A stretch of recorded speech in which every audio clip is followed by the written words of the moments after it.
So in this lesson, what we're going to do is we're going to learn about something called the Google 3-pack. And the wonderful thing about the Google 3-pack is that even if you're in a super competitive industry, but you do some of the other steps that we're going to learn about through this course, then you have a fighting chance, possibility of appearing on the first page of Google through this Google 3-pack. So let's look at what a Google 3-pack is. Let's start there.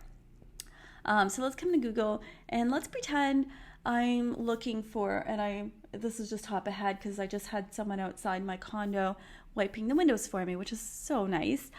So let's just pretend I'm looking for somebody to clean my windows. So let's just say window cleaning service. And let's type that in and see what comes up. So the first thing we see is ads. So we know that people have to pay to be in these spots. But of course, we don't want to pay. We want to appear on Google first page without needing to pay anything, really. Okay, and so then what you have appear is this thing called the Google 3-pack. And the reason it's called the Google 3-pack is because it lists 3 businesses that Google will let appear organically, which means they haven't paid to be in these spots. And then as you can tell, the first spot is taken up by an ad as well. So you've got the ads up, 3 ads up here, then you've got 1 more in your Google My Business search, and then you've got the Google 3-pack.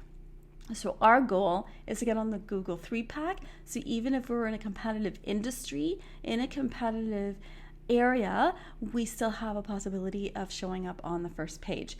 And the one thing I want to tell you about that is sometimes it doesn't take any time at all. So you definitely want to get on this as quickly as possible. So what happens is Google uses all kinds of algorithms, like always, to decide who should appear in the 3-pack.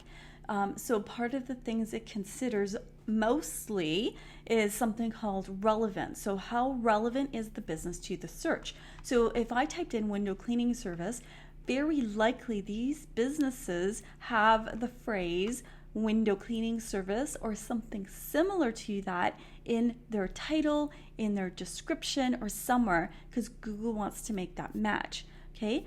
Next thing Google looks at is the distance. So how far are these businesses to where I'm doing my search? Now the fabulous thing about that is study after study shows that people, like a huge percentage of people, will visit a brick and mortar business within a day of searching for it on their mobile devices. And think about it, that kind of makes sense. So let's say you're, touring a new city and you're hungry. So what are you going to do? You're going to go on Google Maps and just put in, I always just write in food and see what it pulls up. And then I go and I'm hungry and I go and I eat there within a few minutes, right? So Google knows that. So it's very important for Google to find businesses that are local to you, because most people prefer to use businesses close to them or close to where they're searching from. So distance is the second one. The first one again is how relevant the search is, and that again is using keywords, and we'll come back to how to make your business relevant.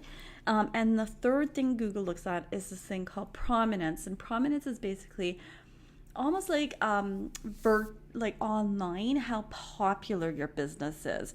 So the way you show Google prominence is, let's say you have a lot of social media activity and a lot of social media followers, and they're not just followers that sit there and do nothing. They're active, engaged followers. Well, Google's gonna be like, wow, this business must be very popular. Or if you have a lot of links coming back into your site, Google might be like, oh, this business is very popular. So it's going to think that it's most important to show that business first.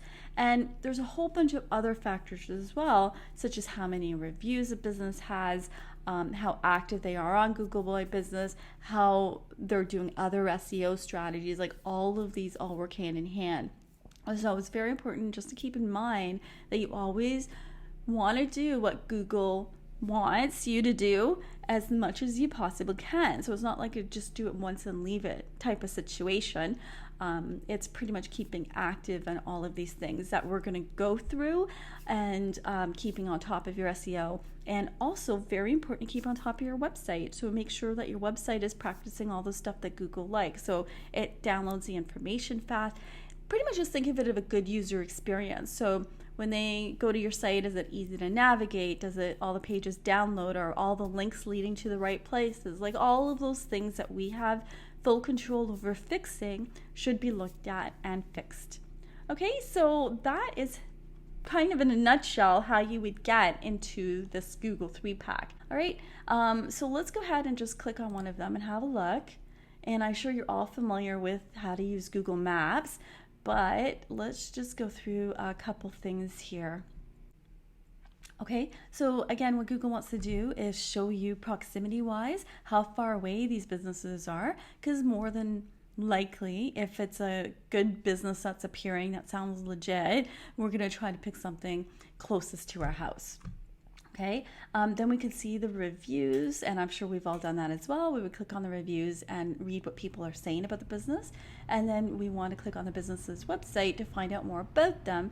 And so these businesses that don't have a website, they're really doing a disservice to themselves, because you know, it's amazing. They are appearing even with only one really lousy review. Like these guys here, sorry to pick on you if you're out there, but really you're doing yourself a massive disservice by not having your website there or not going out and getting some good reviews. Like Google's already done the hard work for you and you're appearing at the top of search. So I don't know why this business wouldn't want to take those extra efforts that we're going to learn how to do through this course. Okay, so do not be this business, be this business. Okay, so we're going to have a closer look at this business. We want to see what else they did on their listing. Okay, so they put their business hours, they put their address, they put their phone number, they put an easy click to their website. They listed some of the products they offer, and they listed some, they don't have questions and answers. So this here is the question and answer section. So we're going to come to this as well, and we're going to cover all of these in more detail. And then, of course, you could read their reviews, right? And trust me, people look at this stuff. Like they will read all of this stuff and look at it before they decide to use a business. So glad you're here, glad you're taking this course, because we're going to learn how to optimize your Google business profile as much as it possibly can be optimized and get you guys all ranking really well on Google My Business. Sound good? All right, so let's move on and go to the next lesson.